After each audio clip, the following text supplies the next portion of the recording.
Welcome back to College Football Addiction, chatting again with Sports Talk Jay. You can find him here on YouTube. We'll link the channel in the description. Make sure you go and subscribe.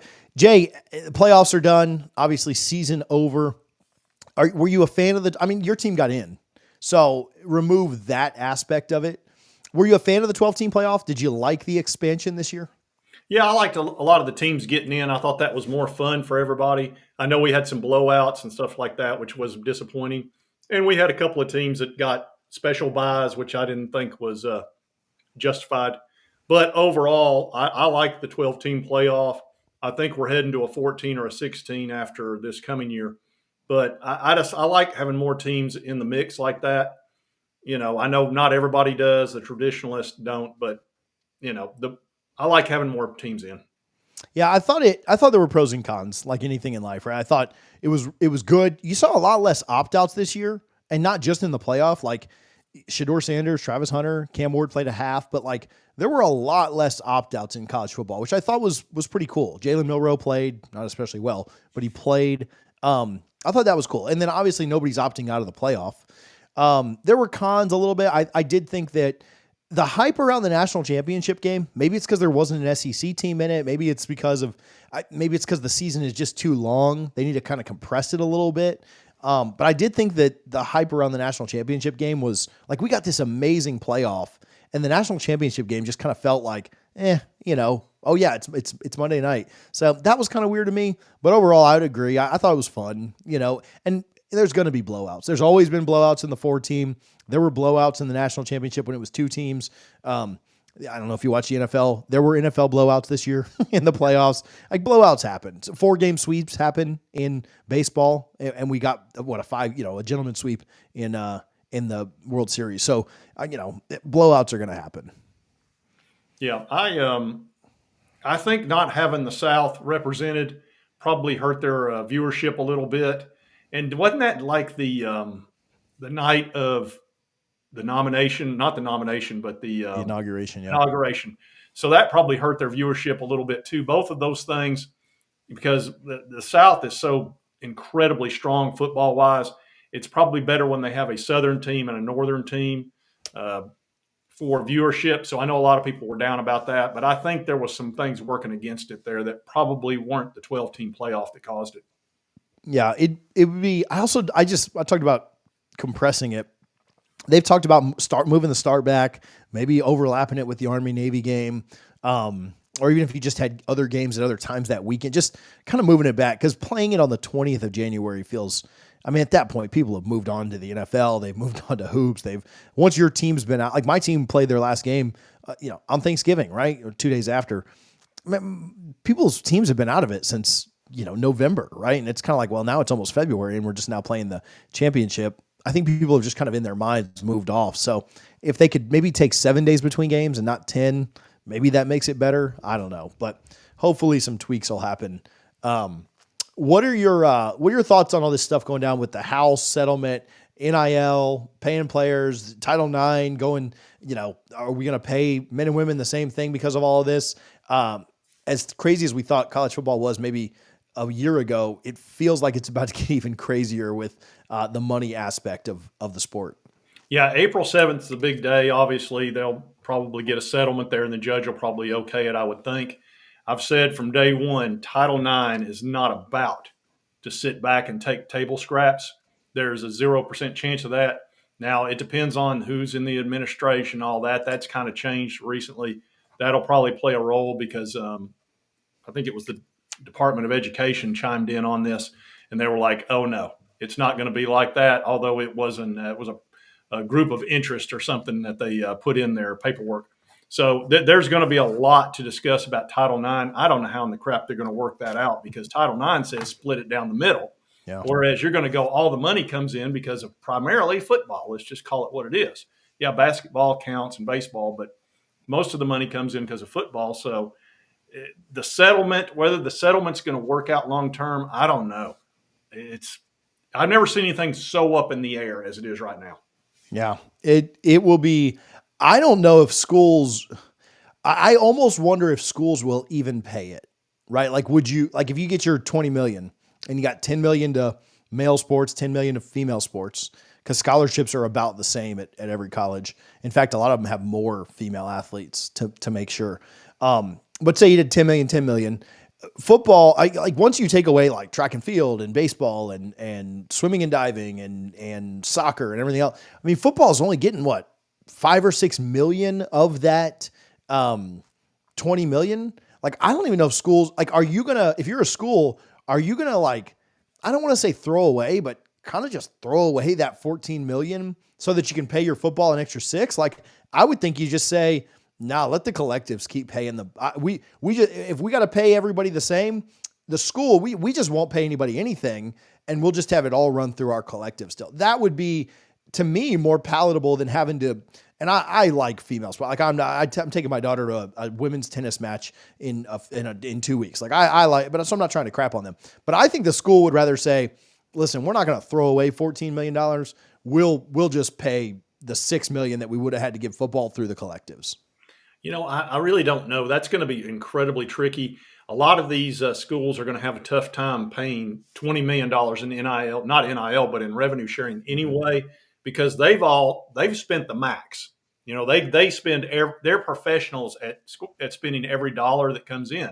That's pretty normal. And now all of a sudden they got to take out $20 million out of their budget. That's going to be very difficult. So you don't have to spend the whole 20 million or 22 or whatever it's going to be. So I think a lot of schools will spend less than that. And if you've got to split it up half and half, that's a whole different ball of wax. That really changed. I mean, are you going to pay $500,000 to a young lady that's rowing, and $500,000 to your running back? I mean, that could be really messy. Yeah. The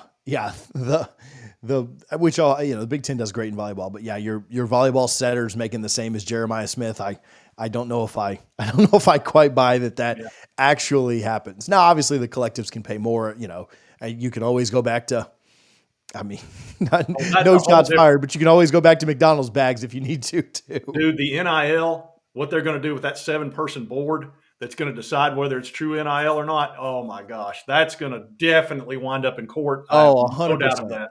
And they'll lose because you just Absolutely, can't, they'll lose. you Without can't question. tell a kid that you can't make this. Somebody's willing to pay me this much money. Like if you want to sponsor me or Jay's show, and you tell me the government says they can only sponsor for this much, Yeah. they're losing in court. You can't limit somebody's right to make money. Nope. But the Sherman Act will make sure of it. And so will the Supreme Court and everybody else. So that's why, like I said, we're not anywhere. We're just at the very beginning, the infancy of this entire thing. And it's going to take probably 10, 15 years to work until we finally get to collective bargaining and employee. I don't know that anybody likes that. That's probably where we're headed, though. Yeah. On the SEC specifically, I know obviously you cover Tennessee the closest, but you've got a pretty good pulse of what's going on in the conference. Allie and I debated this the other day, and she took Georgia and I took Texas. And if you want to take one of those two, if you want to take somebody else, which school in the SEC is best set up for success going forward? Texas. Yeah. What do you what makes you pick Got them unlimited over money. Kirby Smart?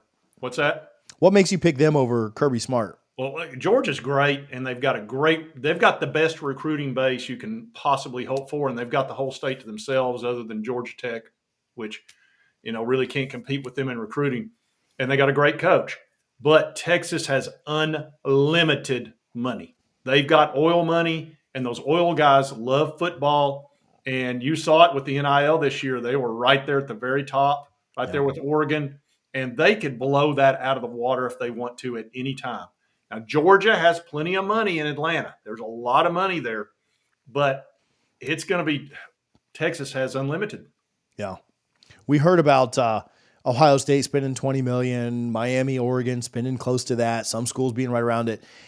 At the drop of a hat, if Texas wanted to say, oh, everybody's spending 20, we'll spend 40, like they wouldn't even blink their eyes. That's what I told Allie. And you mentioned Georgia recruiting. They do have that state.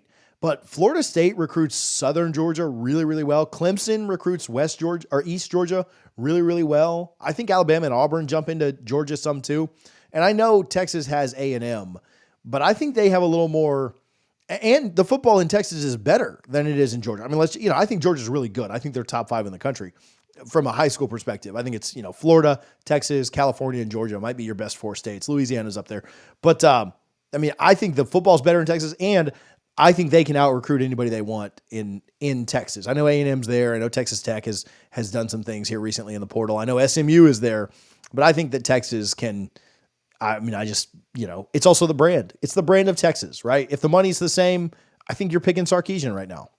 Well, they're the most valuable team in the country based on what Wall Street thinks. And then on top of it, just to be able to look how quickly they went from crap to right at the very top like that. Yeah. Just as soon as money was the key, they were immediately on top.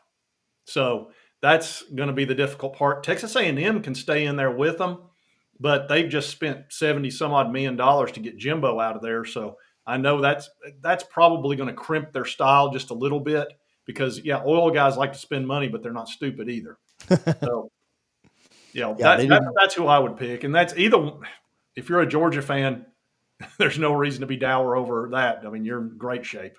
Yeah, I mean, I think Georgia still. It feels like if you were tier ranking the SEC, in tier one right now would be Georgia and Texas. And then I think, this is not a shot at Alabama. That's not a shot at Tennessee or anybody else there, Ole Miss, LSU. It feels like everybody else would kind of just start to be in a tier two. And I know Alabama it's just one down year. I get it. They also haven't won a championship in 5 years, and that was a COVID year too. So I don't know. I consider that a little bit too with Alabama and the rest of them. Alabama's dealing with the new reality of not being the king, which they were for so long. I mean, I think they got almost bored with it. So they're having to kind of crawl back to try to get into that tier one again, which they can, but it's going to be more difficult. It just is. Those Nick Saban years I hope they enjoyed those. I really hope they they really, better have. They'll never see a run like that again. And I don't know if anybody will. I think with the playoff and stuff, like having to win, you think about it, like if Saban had to win 4 games in the playoffs, there would have been several years they still did it. But he'd probably have a national title or 2 less. I mean, because it's hard now. It's just so much harder now. Yeah, what Ohio State did this year was impressive. Yeah. Last one, and we'll get you out of here. The SEC has first year, I think, since 2019 that every coach in the SEC is back for the next season. Right? We thought right. Napier. I hadn't even thought about that. Yeah, we thought Napier would get fired certainly at the beginning of the year, and then before that, we thought Pittman would get fired. I don't think that's going to be the case next year. I think that you look at what Oklahoma looks like right now. You look at if he, I don't think he's on the hot seat, but man, if Bama doesn't win at least 9 games again, like what does that look like? You look at Auburn. Can Hugh Freeze get over the hump? I mean, I still think Pittman and Napier need to win. Like it was okay. You bought yourself a year, but either one of them go 5-7. I think they're in trouble. And then Mark Stoops, right? Like there's a lot of questions there. So, I think you could see 3 or 4 gone next year. But this year being the first year in 5 that you didn't have that turnover is pretty interesting. Yeah, Stoops is probably on the hottest seat right now after coming 4-8. And there's a lot of disgruntledness up there in Kentucky, but he still owed a lot of money. But he may want to retire a little bit early. I wouldn't be surprised if he did, just for wanting to spend time with his family and that. He strikes me as that type of guy. We'll see. And I agree with those other things. It's hard to believe that no coach got fired this year, but it's so expensive to fire a coach. It is. These You've got to give them half the damn state.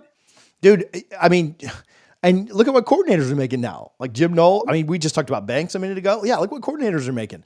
Also, like with Stoops, and I've not heard this anywhere else. So if it happens, you heard it here first. If it doesn't, forget it happened. But could he go the coordinator route? Could he do what Malzahn just did? Could he do what Kelly did at Ohio State? Could he say like, all right, this is enough of this for me. I'll just go the coordinator route. I'll still be making $3 million a year like some of these other guys. And you keep all the stress. You keep all the expectations. I'll just coach defense and call it a day. I doubt it. I think he would just retire. I do. I don't see him hanging on as a coordinator.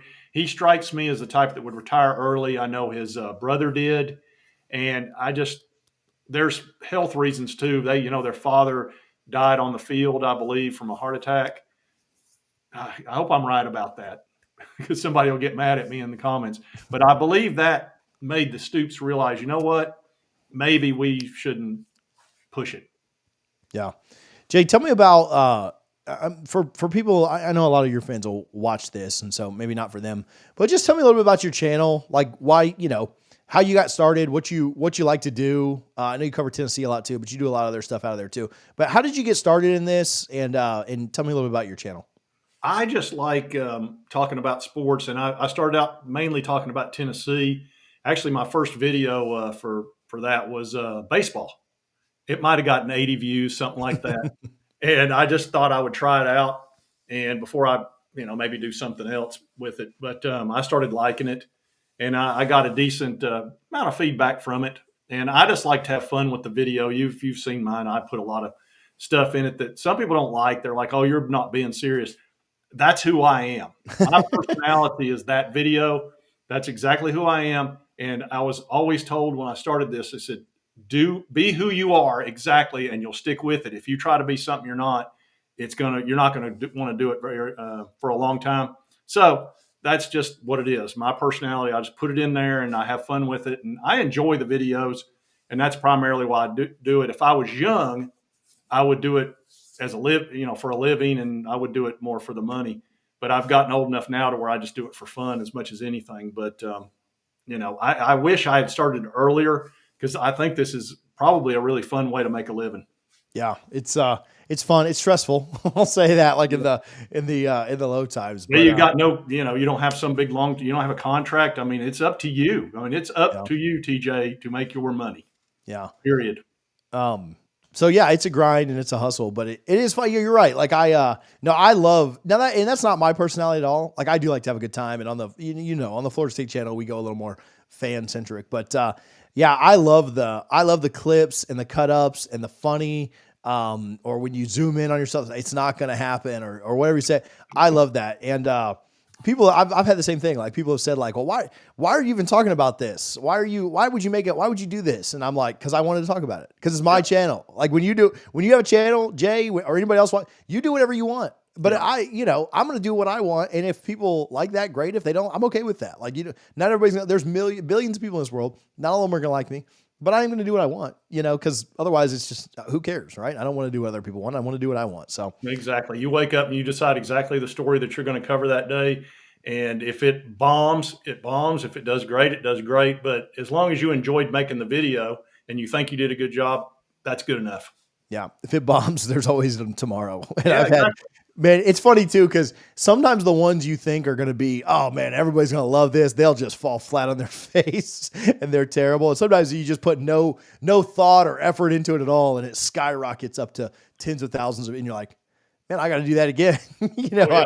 I totally underestimated it. I So did a video yesterday that I knew was going to bomb. I knew it. First of all, it was time constrained. It was a pre-show of the basketball game between Tennessee and Kentucky, and I launched it at like 3:00. Games at 7. So I've already put it into a 4-hour channel, yeah, and I'm covering basketball. So and it's the worst number of views I've had all year, and I just wanted to do it. So it happens, and then I'll put in one that does really well. You don't know. It's almost like fishing. You just yeah, throw your line out there and you might pull in a 10-pound bass, or you might pull in a guppy.